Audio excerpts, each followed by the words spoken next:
Solo para que sepan, por favor, la sesión va a estar dividida en 3 momentos básicos. La doctora Fabiola nos va a compartir la historia, el diagnóstico del tratamiento, y el doctor Roberto Pineda nos va a compartir temas de vacunación, prevención, y al final vamos a tener una sesión de preguntas y respuestas.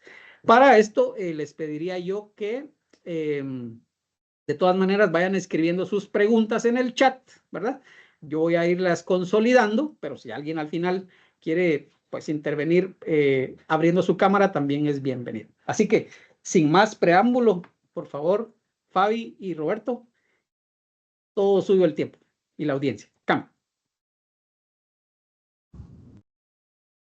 Muchas gracias, Walter, por la presentación, y muchas gracias a todos por estar aquí. Es un gusto, la verdad, poder estar con ustedes y compartir este tema bastante importante, como ya Walter lo mencionó.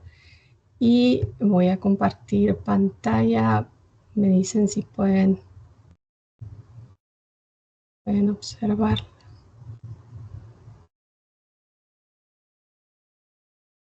La ven ahí ya, ¿verdad? Ya, Fabi. Gracias.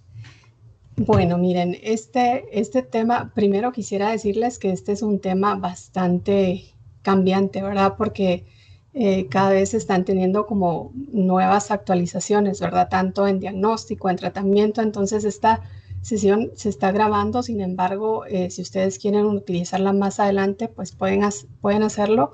Sin embargo, yo recomendaría que se utilizara de aquí a 3 meses más, no más de esto, ¿verdad? Por lo mismo que estamos mencionando que pueden haber variaciones de aquí a 3 meses, ¿verdad? Entonces, como ya sabemos y como ya Walter mencionó, pues Mpox, como se le llama actualmente, que es la viruela símica. Primero les voy a mencionar de qué vamos a hablar, un poquito de historia, epidemiología, transmisión, signos y síntomas, diagnóstico diferencial, que es bien importante de acuerdo a las infecciones de transmisión sexual que nosotros vemos en los pacientes o en los usuarios con VIH, el tratamiento, vacunación y prevención. Entonces, en cuanto a historia, pues esto no ha cambiado, ¿verdad? Esto sí no ha cambiado, y en cuanto a historia sabemos que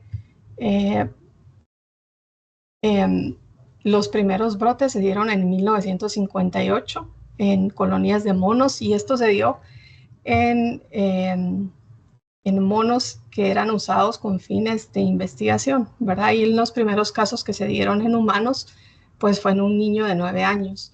Y se dio en este niño porque estaban utilizando animales para fines de uso comestible, ¿verdad? Entonces, por eso se dio la transmisión, y esto se dio en República Democrática del Congo.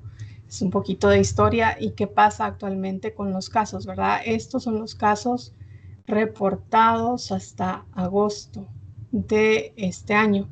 Entonces, como sabemos, estos casos han ido en aumento, y si vemos acá en rojo están los casos confirmados, y en verde en la línea verde está la sospecha de los casos, y como vemos los casos van en aumento. Solo voy a disminuir aquí.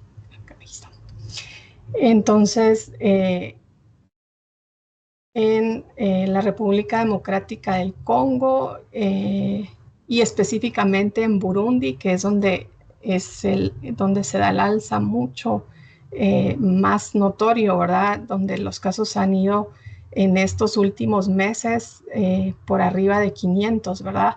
Tanto los confirmados como las sospechas de los casos, ¿verdad? Y más adelante vamos a ver las características de estos casos, tanto los confirmados como la sospecha de casos, y por qué es que se está dando todo esto, ¿verdad? Existen 2 clados, y a qué se le llaman clados, y es como la clasificación que se le da a esto, ¿verdad? Clado 1 es como la clasificación que se le da, o la clase, digamos, del virus del Mpox, que se da más en ciertas partes del África, y es en la cuenca del Congo, y sí tienen una gran diferencia, ¿verdad?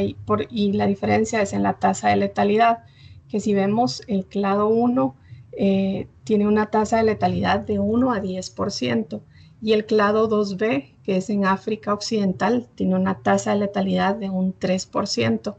Y es importante porque últimamente, bueno, hace como 2 semanas más o menos, salió un estudio en donde hicieron como un análisis genético de todas estas clasificaciones, y en donde ya se ve que en los nuevos casos ya hay como diferencias genéticas en todas estas clasificaciones, y ya están saliendo clasificaciones más de estas clasificaciones, ¿verdad? Entonces ya se dividen en clado 2A, bueno, 1A, 1A.1 y así, ¿verdad? Como el COVID, y es lo mismo con Mpox actualmente, y entonces cada una de estas clasificaciones va a tener diferencias tanto clínicas como en tratamiento, ¿verdad? Y esto es importante porque también están teniendo diferentes reacciones al tratamiento que más adelante vamos a mencionar. En cuanto al brote de Mpox en varios países, pues esto es lo que se reportó por OMS hasta el 30 de junio, ¿verdad?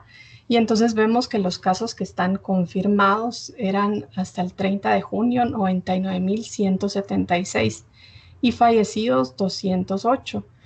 ¿Y en qué países? 116 países, ¿verdad? Entonces en la República Democrática del Congo se habían reportado en la República Democrática del Congo Oriental y países vecinos, ¿verdad? Que afectaba principalmente a adultos y se propaga predominantemente por contacto sexual, y por el clado 1B, que sí, como vimos anteriormente, el clado 1 era el que tenía una alta mortalidad, ¿verdad? En las zonas de la República Democrática del Congo, donde el Mpox es endémico, afecta principalmente a niños y se propaga a través de múltiples modos de transmisión. Estaba vinculado al clado 1A. En Nigeria y países de África Occidental, vinculado al clado 1 y 2, y todos los países de África y del mundo donde los brotes afectan principalmente a hombres que tienen relaciones sexuales con hombres, que estaban vinculados al clado 2B. Entonces, cuando todo esto empezó, ¿verdad? En años anteriores, todo esto estaba vinculado al clado en donde no había tanta mortalidad, y la mortalidad era del 3%. Sin embargo, ahora vemos que está relacionado. Alguien tiene su micrófono abierto. Esa nadie va a comer.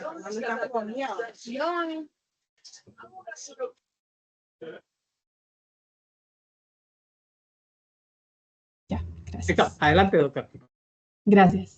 Entonces, como les mencionaba, antes estaba relacionado solamente los casos al clado donde no había tanta mortalidad. Entonces, si vemos ahora, está relacionado hacia los dos clados o hacia las dos clasificaciones, y la mortalidad, en donde la mortalidad es variable, ¿verdad?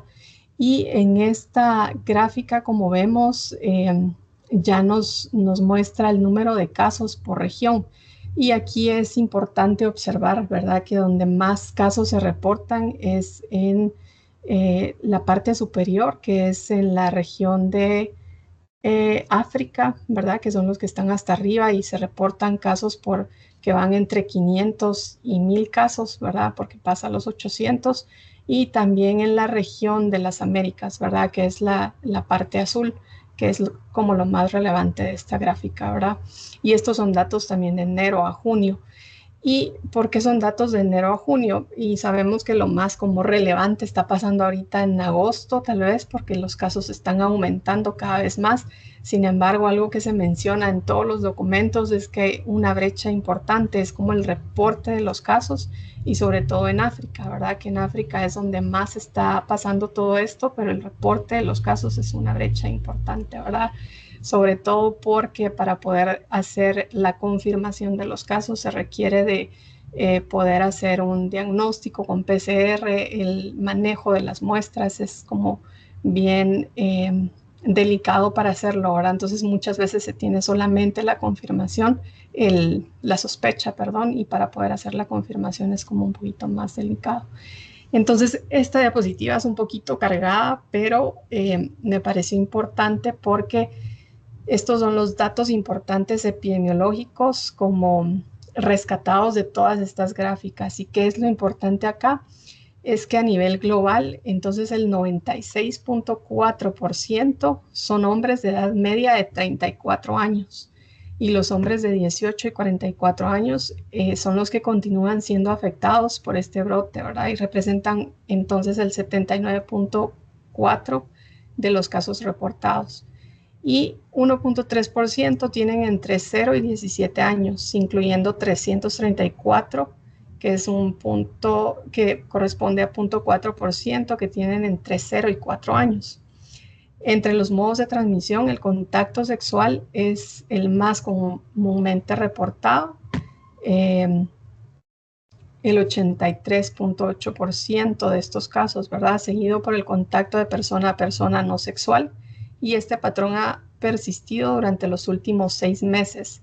Y esto me llamó mucho la atención, que el 95.6% de los nuevos casos reportados es solamente por contacto sexual, ¿verdad? Entonces esto es muy importante para nosotros porque nosotros, como mencionaba Walter de nuevo, ¿verdad? Nosotros somos los que estamos en primera fila y nosotros tenemos contacto con las personas usuarias, ¿verdad? Y tenemos como ese papel importante en poder dar ese plan educacional importante con todos ellos, ¿verdad? En poder evitar todo esto, ¿verdad? Esta transmisión de poder prevenir este tipo de transmisión, ¿verdad? Porque si se dan cuenta, antes, como les voy a mencionar más adelante, había como una discusión si se transmitía por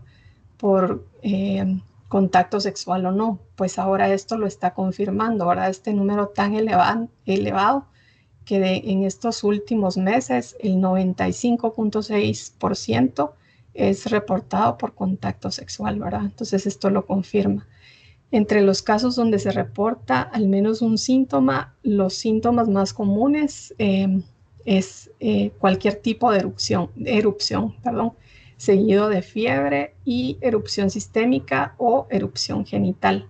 Y esto también nos incumbe, ¿verdad? Y mucho, porque erupción genital pues puede ser cualquier cosa, ¿verdad? No solo mpox, puede ser sífilis, puede ser cualquier otra infección de transmisión sexual. Entonces también es importante porque tenemos que tener en mente cualquier otra cosa, cualquier otro diagnóstico diferencial. Sin embargo, dentro de todos esos diagnósticos diferenciales tenemos entonces que pensar ahora en mpox, ¿verdad?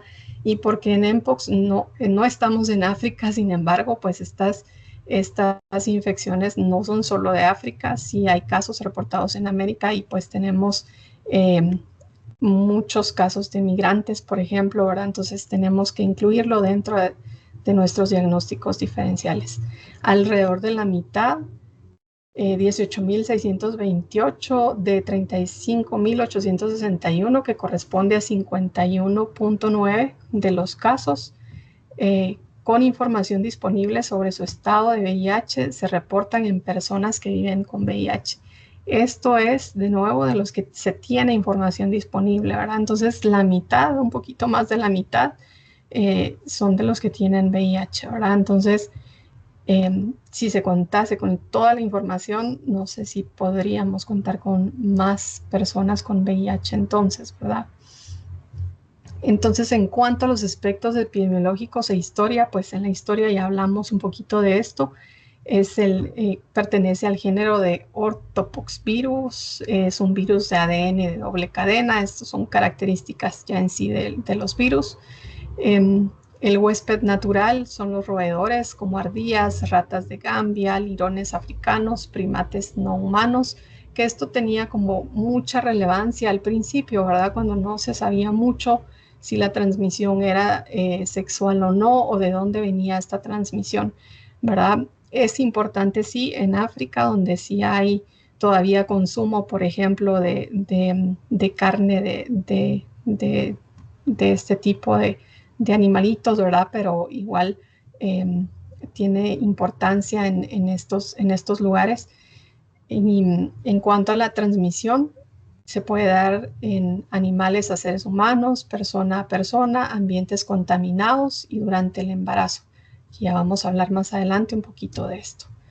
Suele ser una enfermedad autolimitada y el cuadro clínico es más leve que el de la viruela y la mayoría de las personas se recupera en varias semanas. Sin embargo, en algunos casos puede producirse una enfermedad grave y ser letal. Y esto de nuevo cobra relevancia en los pacientes que nosotros vemos, ¿verdad? Porque se habla mucho sobre enfermedad avanzada en VIH, sobre todo en personas que tienen CD4 menos de 200, porque entonces esta enfermedad sí puede ser fatal, ¿verdad? O la infección por Mpox sí puede ser fatal, porque entonces las lesiones pueden ser muy severas y recuperarse en un periodo muy largo o pueden fallecer, ¿verdad? Por Mpox. En cuanto a la transmisión, pues este es un ciclo de transmisión, ¿verdad? Que puede ser de primates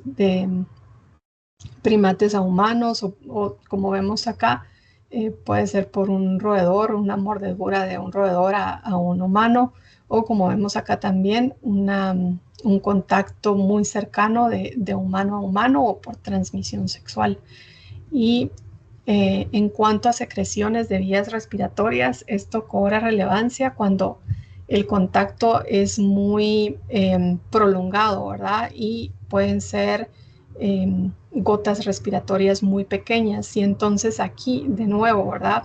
Ya no hay muchos casos de COVID. Sin embargo, nosotros debemos de seguir con las medidas de protección, ¿verdad? Que se tomaron cuando estábamos en pandemia, ¿verdad? Si vemos a usuarios que tienen síntomas respiratorios, pues debemos de tener la precaución de usar mascarilla, de usar guantes, por ejemplo, ¿verdad?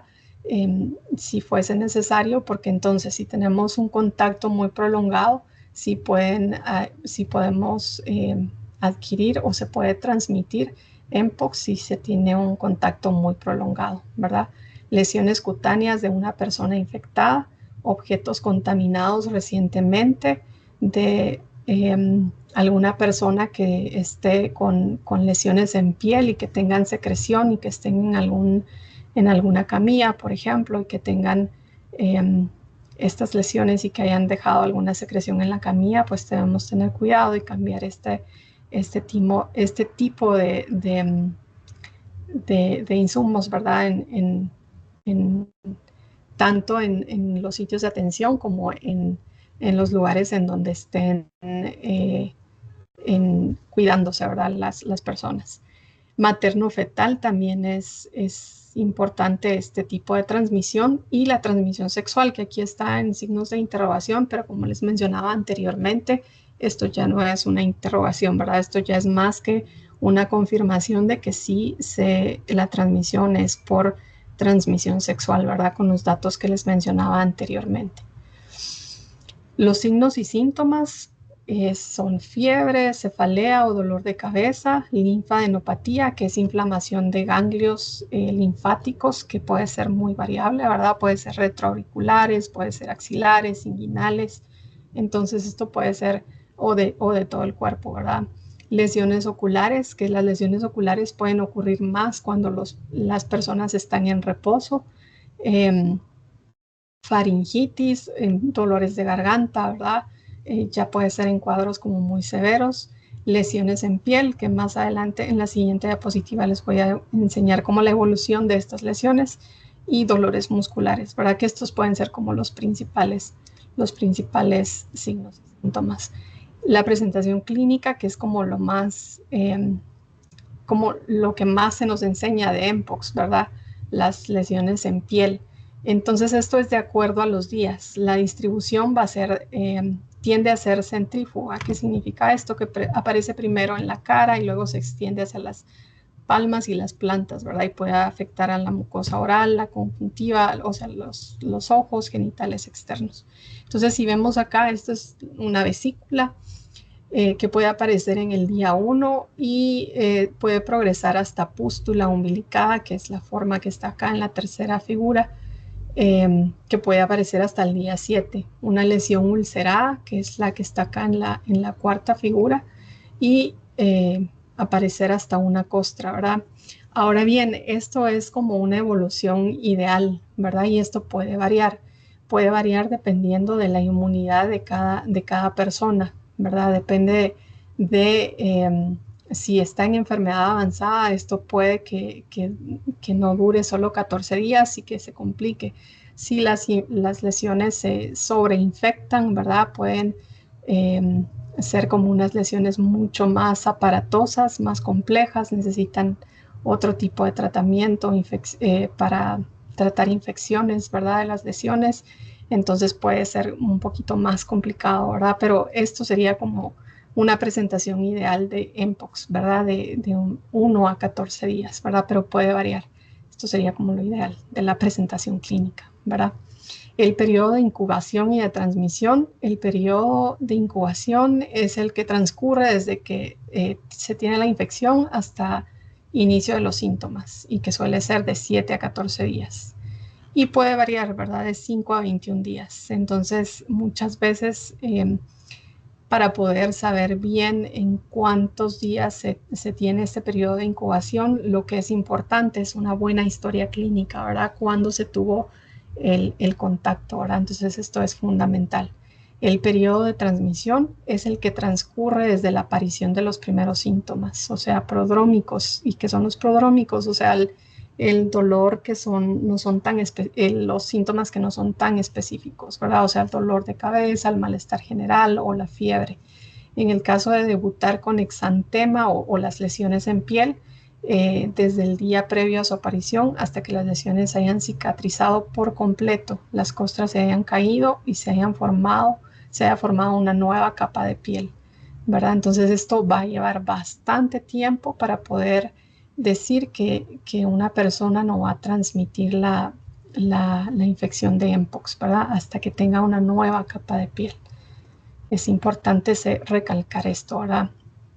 En cuanto al diagnóstico, pues va a confirmarse solo por medio de laboratorio, ¿verdad? Y la forma de poder hacer el diagnóstico es por medio de las lesiones, ¿verdad? Las lesiones se les va a tomar una muestra por medio de biopsia o por medio de una PCR, se le llama, ¿verdad? Al líquido de las vesículas y pústulas o biopsia de las lesiones, ¿verdad? No está recomendado hacer muestras sanguíneas porque estos pueden tener falsos positivos y pueden haber reacciones cruzadas con vacunas que se tengan de viruela posteriores, ¿verdad? Entonces no se recomienda hacer exámenes en sangre, solamente en líquidos de las vesículas o pústulas, ¿verdad? O las biopsias. En cuanto al diagnóstico diferencial, pues si ustedes ven acá es el herpes simple, sífilis primaria o secundaria, varicela, impétigo o enfermedad boca, mano, pie. Esto es bien frecuente poderlo como tener de diagnóstico diferencial. ¿Y por qué? Porque las descripciones de las lesiones, como ven acá, pueden ser similares a las de Mpox, ¿verdad? Lesiones policíclicas muy dolorosas, pueden presentar costras, se presentan en personas con antecedentes de infección por virus. Herpes pueden presentarse como un chancro duro, indoloras o base limpia. En cuanto a sífilis, algo en común que pueden presentar también pápulas diseminadas, afectan las palmas de las palmas y plantas. En la varicela comienzan en zonas altas de la espalda como pápulas asincrónicas que evolucionan en vesículas y costras. En el impétigo, costras que pueden ser amarillentas, a veces ampollas, y pueden infectarse provocarse infecciones bacterianas. En enfermedad boca, mano, pie, aunque es muy común en la infancia, pero puede también presentarse en adultos, ¿verdad? Sobre todo cuando tienen inmunidad baja. En cuanto a enfermedades exantemáticas prevenibles por vacunas, aquí pues coloqué esta porque sí también pueden tenerse como diagnósticos diferenciales, y si ven, también tienen algunas similitudes, ¿verdad? En cuanto a síntomas, la fiebre, viruela símica mayor a 38 grados centígrados, varicela 39 grados centígrados, sarampión 40 grados centígrados. Tipo de lesiones, máculas, pápulas, vesículas, varicela igual máculas, pápulas, vesículas, en sarampión, erupción no vesiculares en diferentes etapas. En desarrollo de las lesiones aparecen de 1 a 3 días después de la fiebre. Las lesiones aparecen en los primeros 2 días y en sarampión las lesiones aparecen en 5 a 7 días. Diseminación de las lesiones aparecen en la cabeza, en la varicela aparecen en la cara y en el sarampión aparecen en la cabeza también. Características clásicas, linfadenopatía. Aquí sí algo diferente puede ser la erupción cutánea que pica en la varicela y las manchas de Koplik en la boca, en el sarampión, que esto sí puede ser algo que pueda diferenciarse, ¿verdad? La tasa de letalidad, aquí sí ya se habla de la viruela símica de 1 a 10% y sobre todo en estos casos que se presentan últimamente del clado 1, como mencionábamos, ¿verdad? Que sí es del 1 al 10%, en varicela es baja, en sarampión es muy variable, ¿verdad? En cuanto a complicaciones, las complicaciones pueden darse como neumonía, un síndrome séptico, encefalitis o infecciones de la córnea o pérdida de la visión.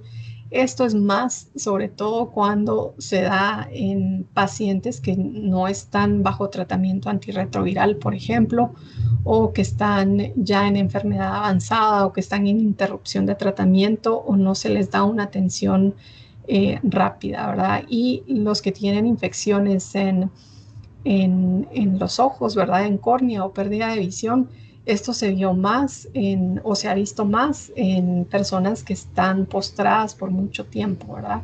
Y las infecciones asintomáticas, pues esto la verdad ha sido muy desconocido y no se ha reportado casos sobre infecciones asintomáticas por mpox y que puedan transmitirse sin ningún síntoma, ¿verdad? En cuanto al tratamiento, se habla más sobre tratamientos sintomáticos, ¿verdad? Tratamientos como para fiebre, dolor de cabeza, dolor de cuerpo, gotas o gotas para los ojos o enjuagues bucales, más que para un tratamiento en sí de mpox. Sin embargo, aquí les voy a, bueno, sí, aquí están los medicamentos que están aprobados por FDA, que son antivirales Tecovirimat, Cidofovir y Brincidofovir. Estos son medicamentos que sí ya están aprobados y hay estudios que se están haciendo para estos medicamentos para poder ayudar a poder disminuir los efectos de mpox, ¿verdad? Y aquí puse estos estudios porque me pareció importante los efectos de Tecovirimat, por ejemplo, que son estudios del 2022 y 2024.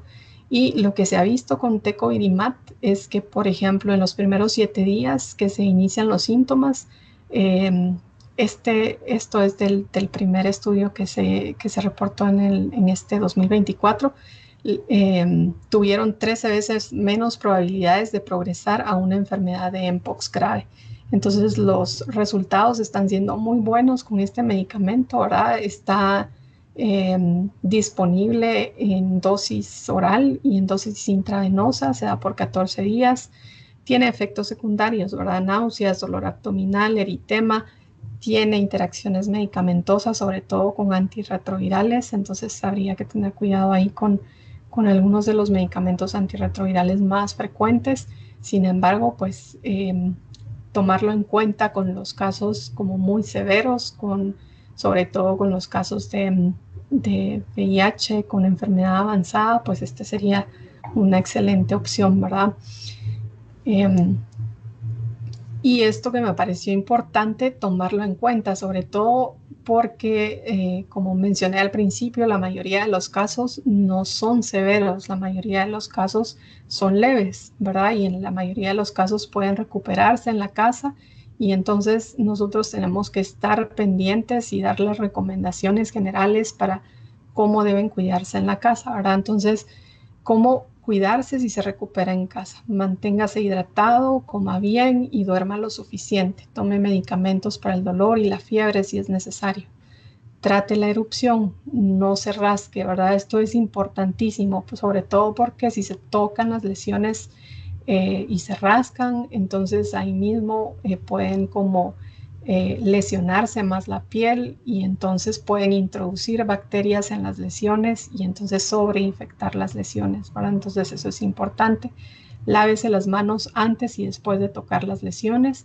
Mantenga la erupción seca y descubierta. Esto es importante, sin embargo, sabemos que las condiciones de muchos hogares no son las mismas, ¿verdad? Y a veces sí pueden estar aislados en una habitación, pero si no pueden estar aislados en una habitación y hay más personas en una habitación, pues lo ideal es cubrir las lesiones, ¿verdad? Pero si pueden estar solos, mantenerlas secas y descubiertas, ¿verdad? Mantenga limpia la erupción con agua esterilizada o antiséptica. Enjuague las lesiones dentro de la boca con agua limpia, con sal, por lo menos 4 veces al día. Considere usar enjuagues antisépticos o anestésicos orales como clorexidina o lidocaína. Para lesiones genitales y anorrectales, tome baños de asiento tibios con bicarbonato de sodio o sal de Epsom o sulfato de magnesio. Tome paracetamol para reducir la fiebre y el malestar moderado de las lesiones si es necesario.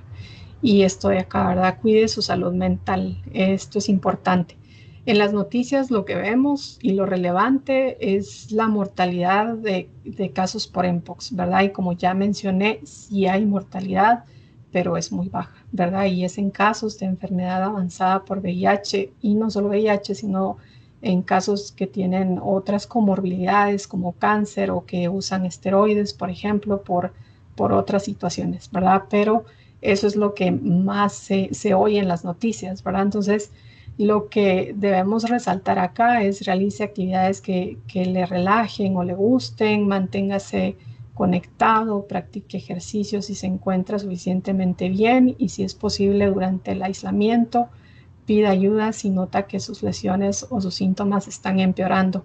Y la verdad, cuando se ven personas con mpox no es que estén, o sea, tienen las lesiones, pero no están postrados en cama, están estables, ¿verdad? Entonces lo que sí es que tienen que estar aislados para no transmitir, pero están estables. Entonces el recomendar cuidar su salud mental y que hagan estas actividades es clave para que puedan salir de este proceso bien, ¿verdad?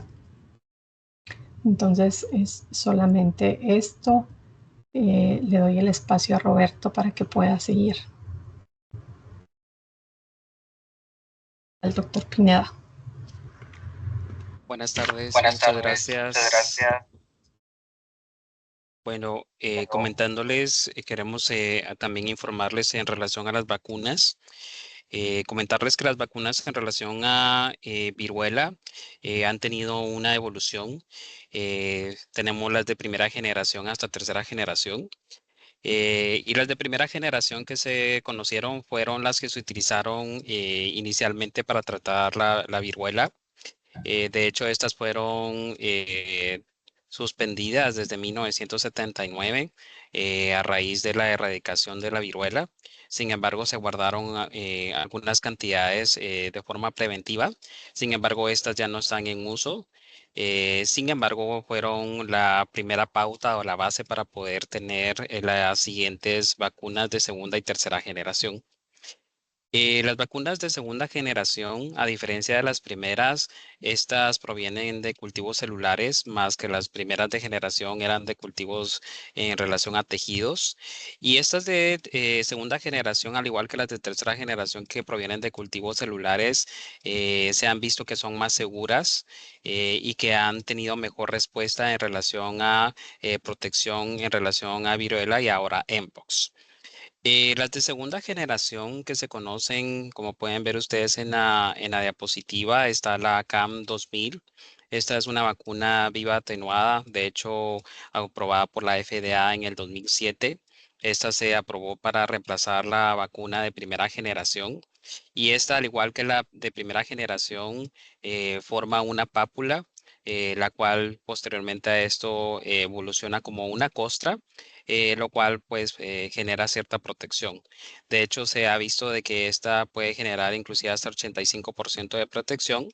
Sin embargo, sí vimos que podía tener algunos efectos adversos que más adelante los voy a mencionar, por lo cual se empezó a hablar sobre vacunas de tercera generación, que estas también son vacunas de virus atenuados, y que de esta tenemos básicamente dos. Tenemos la Genius y también la LC16M8, y que pues estas son las que actualmente están siendo utilizadas y aprobadas por parte de la FDA. Siguiente. Bueno, comentarles en relación a la vacuna de segunda generación. Esta, como les mencionaba, fue aprobada en el 2007. Su eficacia, de hecho, aumenta inclusive hasta el 96%. Tiene muy pocos efectos adversos, de hecho, son más que todo locales. Pudieran existir algunos sistémicos, sin embargo, estos se demuestran en menos del 1%. Algunos graves, de hecho, menos del 0.3%. Sin embargo, debido a estos efectos adversos, es que esta vacuna de segunda generación ha sido sustituida por las vacunas de tercera generación. Mencionar, sí, muy importante que de hecho esta vacuna de segunda generación, que es la CAM 2000, esta sí tiene contraindicaciones muy importantes, como por ejemplo está contraindicada en pacientes con inmunodeficiencia grave y de hecho también con inmunodeficiencia congénita, lo cual pues no es una vacuna que pueda cubrir la población vulnerable, por lo cual vuelvo a hacer énfasis que esta fue sustituida por las vacunas de tercera generación. Siguiente. Por eso tenemos las vacunas de tercera generación. Vuelvo a hacer mención que dentro de estas se incluyen lo que es la Genius, que es la que está aprobada por parte de la FDA y que también es conocida como MVA-BN. Y también dentro de estas se incluye lo que es la LC16M8. Esta también es una vacuna con virus atenuados. Está también aprobada no solo por parte de FDA, sino también en Europa. Esta tiene una eficacia inclusive de 98%.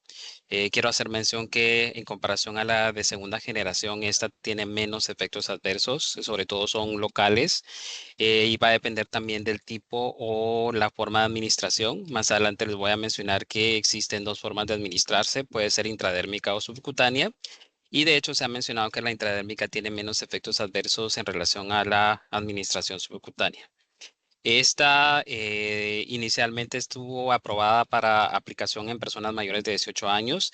Sin embargo, a medida que ha generado o se ha generado, mejor dicho, una emergencia en relación a Mpox, se ha aprobado de forma urgente esta vacuna para administración en menores de 18 años, pero haciendo énfasis que en menores de 18 años sí debe ser una administración por vía subcutánea de 0.5 ml, a diferencia de personas mayores de 18 años que pueden recibir su vacuna ya sea intradérmica, considerando que solo se debe administrar 0.1 ml en comparación a la subcutánea que son 0.5 ml.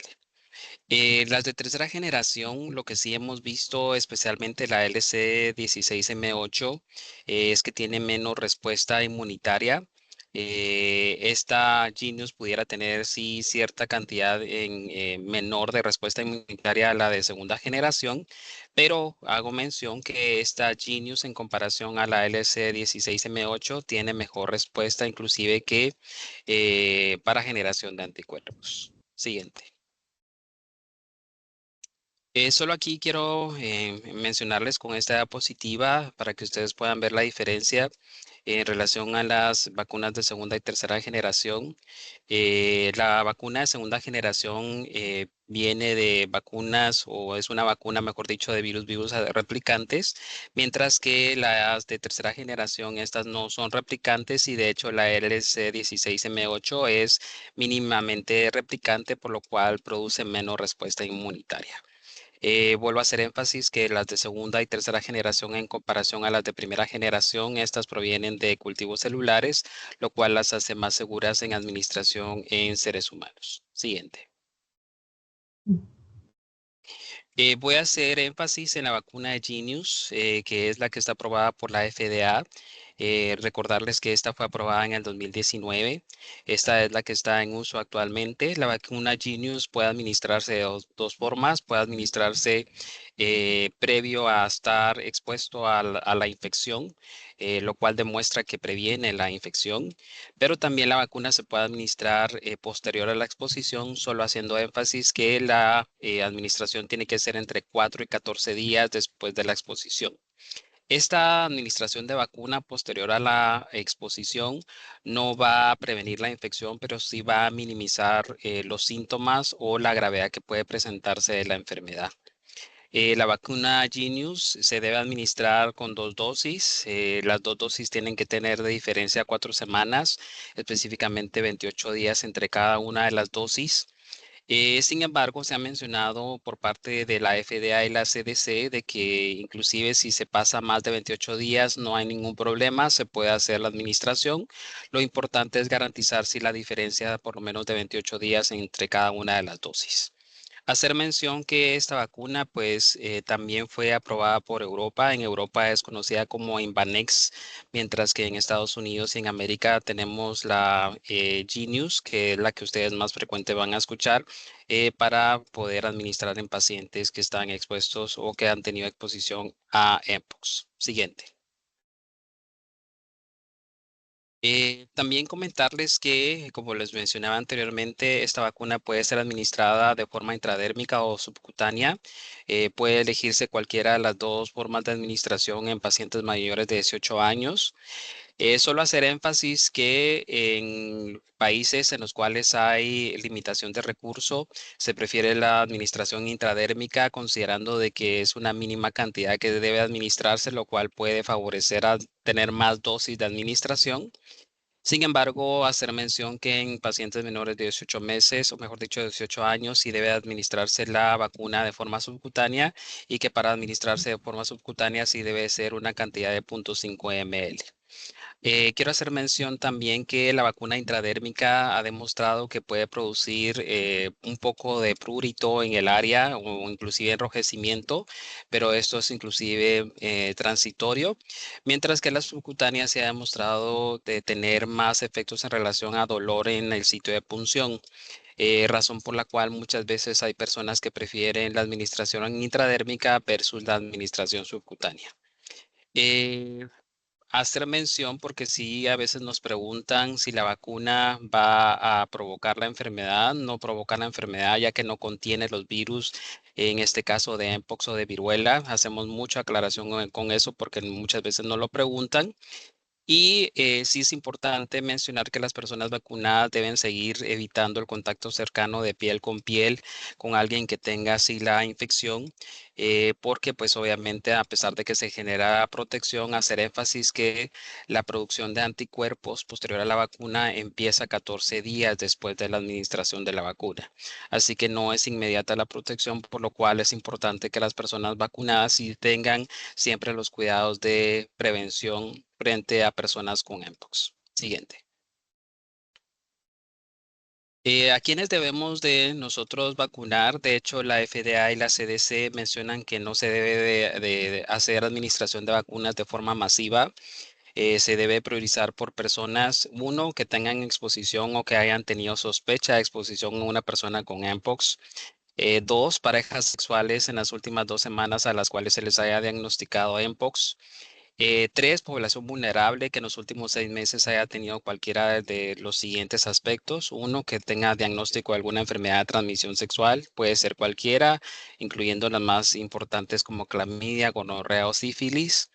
Que tengan más de una pareja sexual, que puede ser un factor de riesgo, o pacientes o personas que tengan conductas sexuales de riesgo en áreas de brotes, como por ejemplo encuentros sexuales casuales, o que tenga relaciones sexuales sin protección, o que haya tenido relaciones sexuales bajo efectos de alguna sustancia nociva.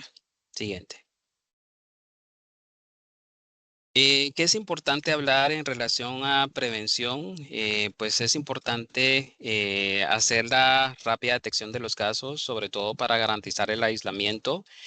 Volvemos a hacer énfasis que el aislamiento de los pacientes que tienen Mpox debe durar todo el tiempo en que las lesiones están activas y que debe levantarse el aislamiento hasta que hay renovación completa de la piel de esta persona o de este paciente. Segundo, es muy importante hacer la búsqueda de contactos, sobre todo considerando y hacer la vigilancia, que más adelante vamos a ver que existen definiciones de caso para poder hacer esta vigilancia. Y recordar que hay algunos factores que pueden facilitar, en este caso, a que se dé la infección de Mpox. Número uno, el contacto estrecho, sobre todo con las lesiones. Parejas sexuales que, como ya mencionamos anteriormente, está demostrado que sí aumenta la probabilidad de poderse infectar con esta enfermedad. Cohabitantes, sobre todo si no se tiene el cuidado de protección de las lesiones y no hay la posibilidad de aislamiento.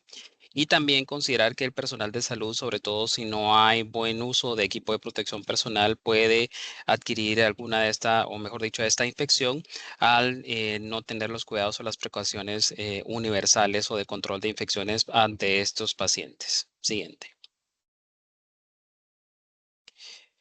Ante esto también en relación al hablar de prevención, es muy importante que si tenemos personas en las cuales están sido o han sido, mejor dicho, diagnosticadas con la infección de Mpox y van a quedarse en casa al cuidado de otra persona, si es posible hacer el aislamiento, sí es importante que sean habitaciones separadas, que también se procure de que la persona que tiene la infección use un baño únicamente y que esa persona de hecho limpie el mismo baño, sobre todo con soluciones de cloro.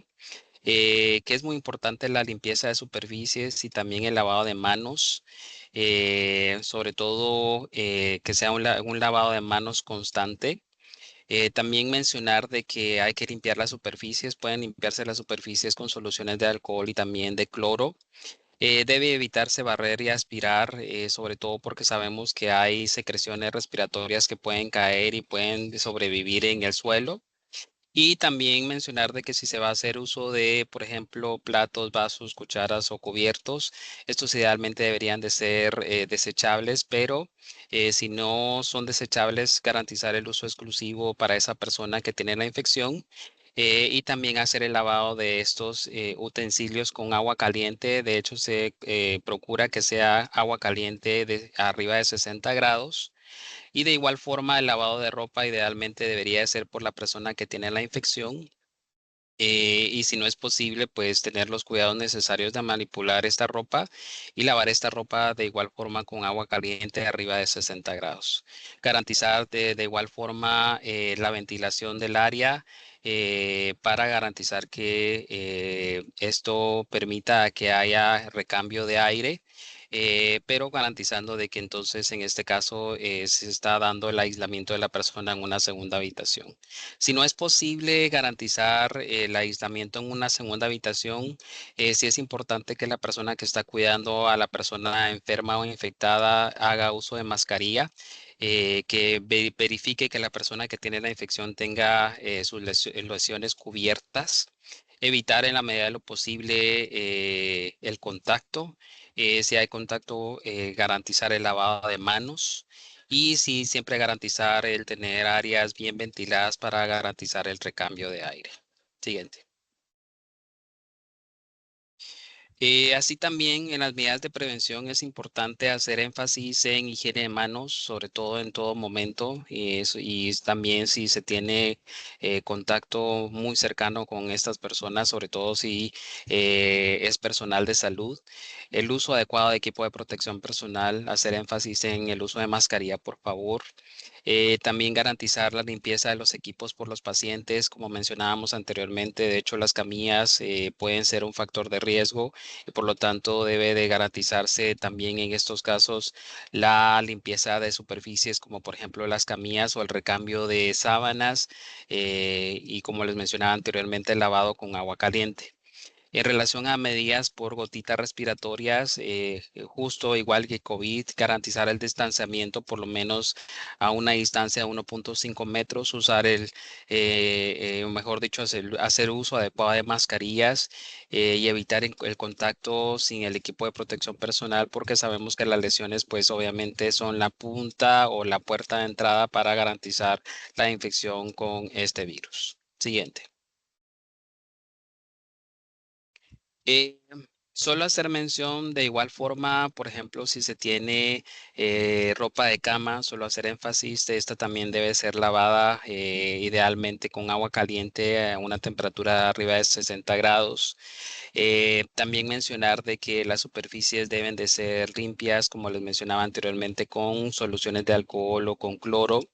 Y que por lo tanto también tenemos que garantizar que los ambientes están ventilados para garantizar el recambio de aire. No me voy a enfocar tanto en esta diapositiva porque ya lo hemos mencionado, pero son algunas de las recomendaciones que pudiéramos darle en relación al cuidado de pacientes con esta infección. Siguiente.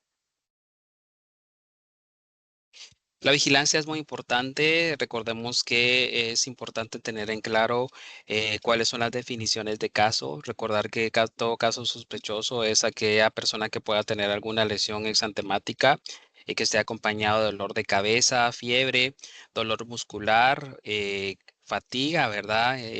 Acompañado o no de adenopatías y que pues obviamente no se demuestre la existencia de alguna otra enfermedad que esté provocando, en este caso, las lesiones exantemáticas. Recordar que el caso probable es aquella persona que tiene antecedentes de haber sido expuesto a cualquier persona con Mpox y que presente alguna de las definiciones de caso sospechoso y que caso confirmado pues es aquella persona que tiene una prueba molecular positiva y que pues tiene cualquiera de los casos anteriores pero ya con confirmación de la prueba molecular. Hacemos énfasis que las pruebas serológicas o en sangre no están autorizadas para hacer la confirmación de los casos. Debe hacerse la confirmación siempre con diagnóstico molecular, sobre todo de las lesiones, para garantizar que sí se está realizando el reporte adecuado de estos pacientes. Hacer énfasis también que sobre todo debe hacerse la notificación necesaria de estos casos. Existe una ficha autorizada por parte de cada uno de los ministerios de salud para poder hacer el llenado de estas fichas. Hay que hacer el reporte necesario, sobre todo para poder hacer la identificación de los casos índices y garantizar o evitar la transmisión, sobre todo para hacer que exista el aislamiento de esta persona infectada. Recordar que se debe hacer el seguimiento también de todos los contactos, según la definición que ya hemos mencionado. Sobre todo, garantizar que si son personas que han tenido exposición, pueden recibir vacunación para evitar que puedan tener gravedad o que los síntomas sean leves en relación a la infección. Siguiente. Así que terminamos con esta parte. Agradezco la atención.